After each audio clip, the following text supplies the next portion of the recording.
Değerli dostlar, Tərlan Şahinoğlu'nun ən son transferlərlə bağlı fikirlərini alacağıq. Ümumiyyətlə, bugün hazırki vəziyyətdə klublar arası dünya çempionatı davam edir və klublar arası dünya çempionatdakı nəticələr eyni zamanda klubların növbəti mövsüm üçün hazırlıq prosesi, heyətə cəlb olunan futbolçular məsələlərinə Tərlanın yüngülcə bir toxunuşunu, yüngülcə bir münasibətini öyrənək. Neden? Hardan başlayayım? Əvvəlcə klublar arası dünya çempionatına başlayaq. Klublar arası dünya çempionatı bir qədər urvatsız nəticələrlə yadda qalıb. Məsələn, Bayern Münchenin 10-0 hesablı qələbəsi Auckland üzərində, Yeni Zellandiya təmsilçisi, yəni Bayern München ilə maçda meydana çıxmağa peşman oldular. Hətta qeyd olunur ki, Auckland komandasının oyuncularının əksəriyyəti heç futbolçu deyil. Yarım peşəkar, yarım yəni qeyri-peşəkardılar. Hərəsinin öz başqa işi var. Amma Dünya Kuboku yarışında iştirak etdilər. Bundan əlavə Chelsea-ni dünən izləməyə maraqlı oldu. 2-0 hesablı qələbə qazandılar onlar Los Angeles komandasına qarşı maçda. Həm də Liam Delap yeni 9 nömrə debüt elədi.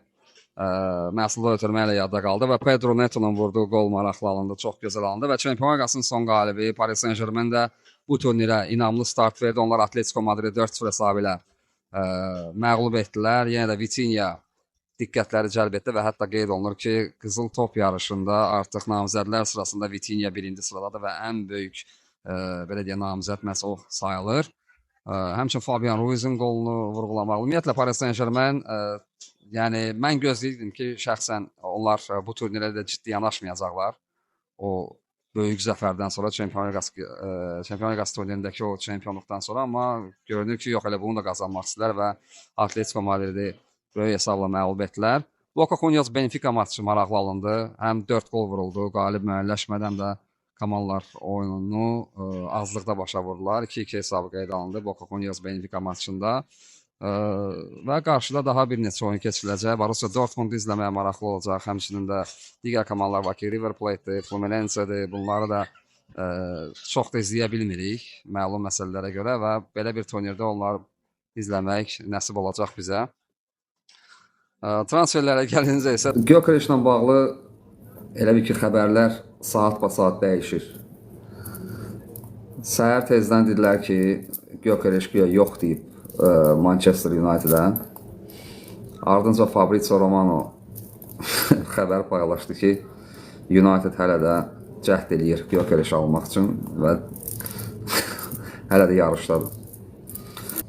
Mən City haqqında onu deyə bilərəm ki, 2025-ci ildə, yəni bu il 7 transfer gerçəkləşdiriblər.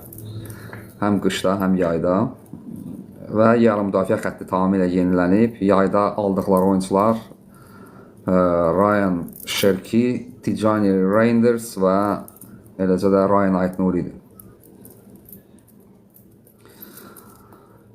Here we go yalnız belə deyək də Mateus Cunha üçün səslənib Manchester United'dən. Hələ ki başqa here we go yoxdur.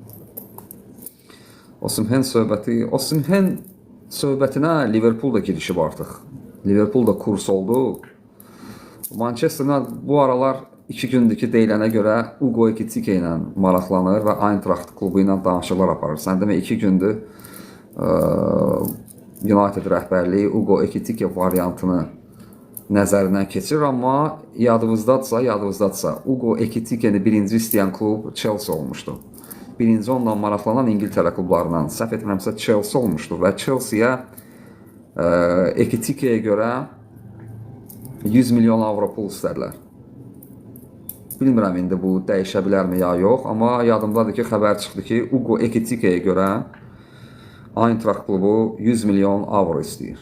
Yəni, əgər belədirsə, bu qiymət dəyişməyəcəksə, United çətin ki, onu alsın o qiymətə. United'ın ilk hədəfi Gyökeres'dir, Arsenal'ın birinci transfer hədəfi Benjamin Šeško'dur.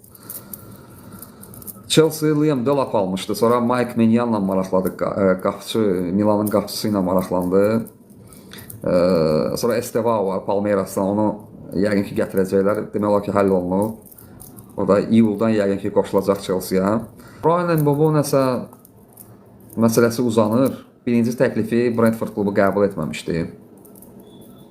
55 milyon, 60 milyon istəyirlər, 60 milyon funtsa. Sonra Thomas Frank onların baş məşqçisi Brentfordun, Tottenhamə keç daxilində, Tottenhamın baş məşqçisidir. O da həm Johan Witsanı gətizdirmək istəyir Tottenhamə, həm də Brian Mbeumo. Və səhər xəbər paylaşıldı ki, güya Tottenham daha çox pul verir Brian Mbeumo'ya görə. 70 milyon funt. Bilmirəm, bu aranı qızışdırıb qiyməti qaldırmaq üçündür, müəyyən bir hiyləgərlikdirmi, bilmirəm. Aranı United'dən daha çox top, belə deyək də, o top klublardan daha çox pul qoparmaq məqsədi ilə edilən xəbərlərdir, bilmirəm. Amma bilmirəm, Brian Mbeumo özü United'da oynamaq istədiyini bildirmişdi daha əvvəl. İndi bilmirəm, məşqçi ilə yenə çalışmaq istəyəcək ya yox. Jeremy Frimpong və Florian Wirtz transferlərinə görə 185 milyon avro pul ödəyiblər. 150 milyon Wirtzə, 35 milyon avro da Frimponga. Hələ Kerkes gələcək, hücumçu da almaq istəyirlər, bilmirəm. Amma məsələn Manchester City 3 oyunçuya görə 152 milyon pul ödədi.